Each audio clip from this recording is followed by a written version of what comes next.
ఎవరికి వారు వ్యక్తిగతంగా వెళ్ళి ఈ విధంగా చేయడం కరెక్ట్ కాదని చెప్పి 4-5 సార్లు ఆ రోజు చెప్పడం జరిగింది. సో చట్టపరంగానే ముందుకెళ్తున్నారా, లేదంటే కక్ష సాధింపులు ఏ విధంగా ఉంటాయని చెప్పి ముందే తెలుసు అంటూ కూడా వైసీపీ నేతలు ఫస్ట్ నుంచి చెప్తున్నటువంటి పరిస్థితి 11 స్థానాలు వచ్చినప్పటి నుంచి. సో ఆ విధంగా జరుగుతుంది అనుకోవచ్చు. డెవలప్మెంట్ గురించి మాట్లాడదాం. ఇప్పుడు రాజకీయాల్లో కక్ష సాధింపు ఉండదు అంటే అది పొరపాటే. బయటికి అలా చెప్తారు కక్ష సాధింపు ఉండదు అని.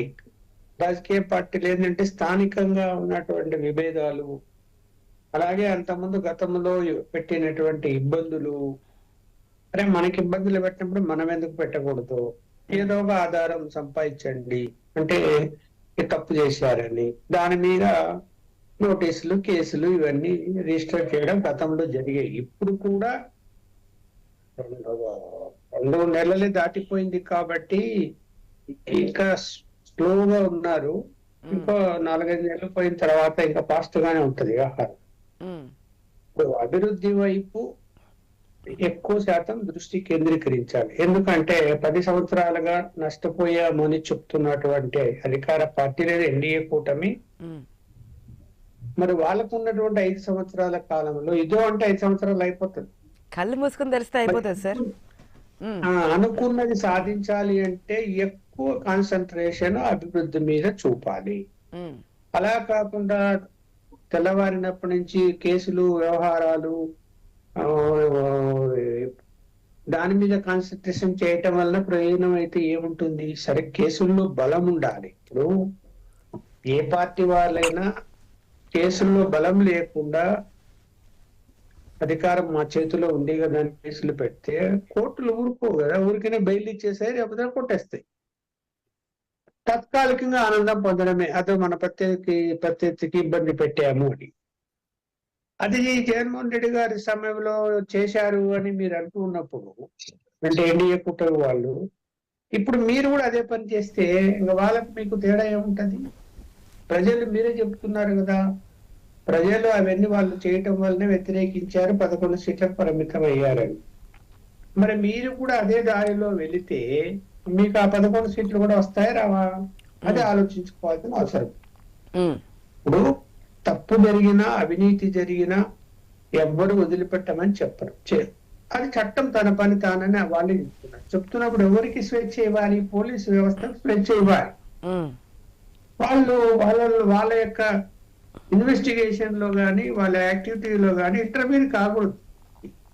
కంప్లైంట్ వచ్చింది, రిజిస్టర్ చేయడం, ముందుకెళ్ళటం. ఇది చేసుకుంటూ ఉంటే వాళ్ళ పని వాళ్ళు చేసుకుంటారు. మీరు అభివృద్ధి విషయంలో మీరు దృష్టి కేంద్రీకరించు. మీరు రోజు మానిటర్ చేసుకోవడం, ఎవరిని అరెస్ట్ చేయాలో, ఎవరిని అరెస్ట్ చేయకూడదు అనే టైం అంతా వేస్ట్ చేసుకుంటే ప్రయోజనం అయితే లేదు. ఇప్పుడు జరుగుతున్నటువంటి ఇప్పుడు మన కొన్ని కేసుల్లో ఇప్పుడు సరే జోగి రమేష్ అక్కడేదో వాళ్ళకి అబ్బాయి పేరుతో అక్కడ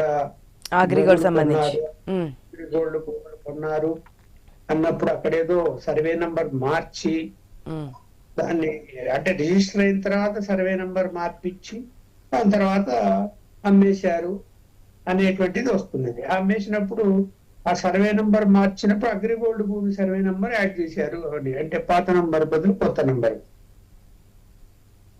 అది కొంత నిజమైతే మాత్రము తప్పకుండా కేసు కట్టాల్సిందే, దాని మీద చర్యలు తీసుకోవాల్సిందే. ఎందుకంటే చీటింగ్ అది.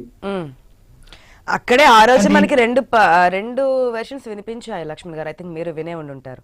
అటుపక్క జోగి రాజు అరెస్ట్ చేస్తున్నప్పుడు ఎవరు కొనుక్కోవట్లేదు, అందరూ కొనుక్కున్నట్టే మేమే కొనుక్కున్నామని చెప్పి ఆయన చెప్పారు. జోగి రమేష్ ఏమో లేదు, ఆడి అటాచ్మెంట్లోనే ఏ విధంగా కొనుగోలు చేస్తారు చెప్పడానికైనా ఉండాలి కదా అని చెప్పి ఆయన మాట్లాడున్నారు. అంటే 2 వెర్షన్స్ వినిపిస్తూ ఉన్నాయి. మీరు ఇంకో విషయం కూడా చెప్పడం జరిగింది, ప్రతి దీని మీద కాదు, ఒక విధానం ఉంటుంది, తప్పు చేస్తే శిక్షార్హులే అని చెప్పి. అగ్రిగోల్డ్ సంబంధించి నిన్న లోకేష్ మాట్లాడుతూ కూడా, నేనంటే యువగలం పాదయాత్రలో భాగంగా వెళ్ళినప్పుడు చాలా మంది ఏ కంప్లైంట్స్ నాకు చెప్పున్నారు, ఆ రోజు నేను హామీ ఇచ్చినాను మీకు న్యాయం చేస్తానని. ప్రజల డబ్బు తీరినారు కాబట్టి దాన్ని తక్షణమే ఇప్పించాల్సిన బాధ్యత ఉంటుంది. ఈ రెడ్ బుక్ మ్యాండేటరీ, దాని ప్రకారం ముందుకెళ్తాము అంటే ఒక అంశం, ఇది కూడా ఒక అంశంగా ముందుకెళ్తామన్నారు. తప్పంటారా లేదంటే ఇంకేదైనా మార్పులు? రెడ్ బుక్ లో ఏముంది? రెడ్ బుక్ లో పలానా ఆయన పలానా ఆఫీసరు ఏదో తప్పు చేశాడు, అక్రమంగా కేసులు కట్టాడు, లేకపోతే ఆధారం లేకపోయినా పలానా డిపార్ట్మెంట్ లో ఉన్నటువంటి వాళ్ళు ఫిర్యాదు చేశారు. ఆ ఆఫీసర్ ఎవడు, ఏ డిపార్ట్మెంట్ లో ఎవరు జగన్మోహన్ రెడ్డి గారికి అనుకూలంగా వ్యవహరించారు, తప్పుడు కేసులు పెట్టించారు, ఇవన్నీ ఉంటే వాటి మీద ఒక్కొక్కటి చర్యలు తీసుకుంటున్నారు అన్నప్పుడు నేను అదే చెప్తున్నా, అక్కడ ఆధారాలు దొరకాలి కదా. ఇన్వెస్టిగేషన్ ఆఫీసర్ కు మీరు కంప్లైంట్ ఇస్తే ఆధారాలు ఉంటే అతను ప్రొసీడ్ కావాలా. ఏ ఆధారాలు లేకుండా అరెస్ట్ చేశారంటారా? లేకపోయినా కూడా మేము కేసు కట్టేస్తాము, ఇబ్బంది పెడతాము అనేటువంటి తరహా అయితే దానే ఖర్చు సాధింపు అంటారు. సిబిఐ ఏ ఆధారాలు లేకుండానే అరెస్ట్ చేసింది ఆ రోజు జోగి రాజీవ్ని అనుకోవచ్చా? అక్కడ అంటే ఈ కేసులో అగ్రిగోల్డ్ విషయంలో ఏంటంటే అక్కడ ఖచ్చితంగా సర్వే ఇప్పుడు రిజిస్టర్ అయిపోయిన తర్వాత, భూమి రిజిస్టర్ అయిన తర్వాత అందులో సర్వే నంబర్ తప్పు ఉందని మళ్ళీ దాన్ని మార్చి రిజిస్టర్ చేయటం అన్నది నేనైతే ఎప్పుడు వినలే అలాంటి సంఘటన. అంటే హైలీ ఇన్ఫ్లుయెన్స్ చేసి మార్పిచ్చారు అన్నది అర్థమవుతున్నది అక్కడ. అంటే దురుద్దేశం కనిపిస్తున్నది ఇక్కడ.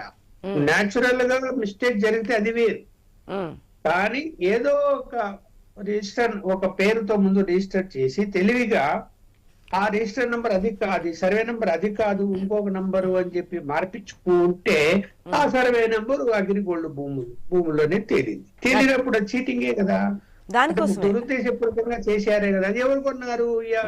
జోగి రమేష్ అబ్బాయి పేరుతో కొన్నారు కాబట్టి అతని మీద యాక్షన్ తీసుకునేటువంటి పరిస్థితి వచ్చింది. సరే రేపు నిలబడుతుందో అదే ఒకవేళ ఆధారాలు ఉండే ముందుకెళ్తున్నారని వారు అంటున్నారు. ప్రజల సొమ్ము లేదంటే రాష్ట్రానికి నష్టం కలిగించే అంశము ఏదైనా కావచ్చు ముందుకెళ్తామంటున్నారు. అదే సార్, మిగిలిన ప్యానలిస్టుల అభిప్రాయం కూడా తెలుసుకుందాం. దానికంటే ముందు షార్ట్ బ్రేక్ తీసుకుందాం. Stay tuned.